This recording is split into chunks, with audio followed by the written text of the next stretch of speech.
তামিম তো আপনার ছেলের মতো, তো তামিম ভাইকে এই অবস্থায় দেখে না, তামিমের আব্বা তো আমার খেলার বন্ধু। আচ্ছা আচ্ছা। ইকবাল ভাই তো আমার খেলার বন্ধু, অতএব তামিমের মায়ের বিয়ের আগে কিন্তু তার সঙ্গে আমার সম্পর্ক।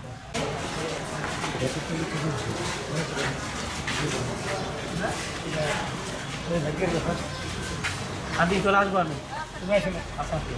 স্যার কেমন দেখলেন, স্যার কেমন একটু দেখলেন? আলহামদুলিল্লাহ। তামিম সাকিব ভাই তো দেশে নেই, আসলে তামিম ভাইয়ের সাথে কোনো কথা হয়েছে কিনা কিংবা একটু যদি বলতেন। এটা ওর সঙ্গে কথা হয়েছে কিনা আমি জানি না, তবে তামিম ভালো আছে আলহামদুলিল্লাহ। খুব রিসেন্টলি বাসায় শিফট করতে পারে। শিফট করতে পারেন। আচ্ছা, এই যে একটা সময় তামিম তো আপনার ছেলের মতো, তো তামিম ভাইকে এই অবস্থায় দেখে না, তামিমের আব্বা তো আমার খেলার বন্ধু। আচ্ছা আচ্ছা। ইকবাল ভাই তো আমার খেলার বন্ধু, অতএব তামিমের মায়ের বিয়ের আগে কিন্তু তার সঙ্গে আমার সম্পর্ক। তো এই অবস্থায় তামিমকে দেখে আসলে কি বলবেন আসলে? দোয়া করা ছাড়া আর কি আছে বলেন? এই মুহূর্তে তামিমকে দেখলাম, তার জন্য দোয়া করলাম।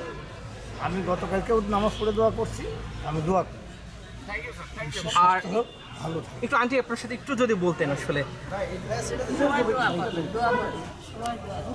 তামিম ভাইকে এই অবস্থাতে আসলে আমরা কেউই কল্পনা করিনি। তো এই অবস্থায় একজন সন্তানকে মা যখন দেখলো, কি বলতে চান আসলে?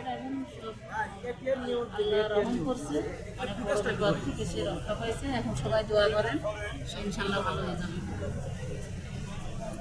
আচ্ছা, আর কোনো কথা হয়েছে কিনা? সাকিব ভাই কি ফিরবেন তাড়াতাড়ি? এখনো আমি সঠিক জানেন না। আচ্ছা, ঠিক আছে, থ্যাংক ইউ।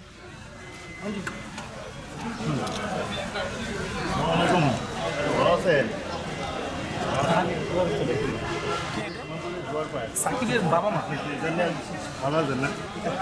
না, আমি এখানে আসছি ওই ইয়ের দেখার জন্য আর কি। ঠিক আছে।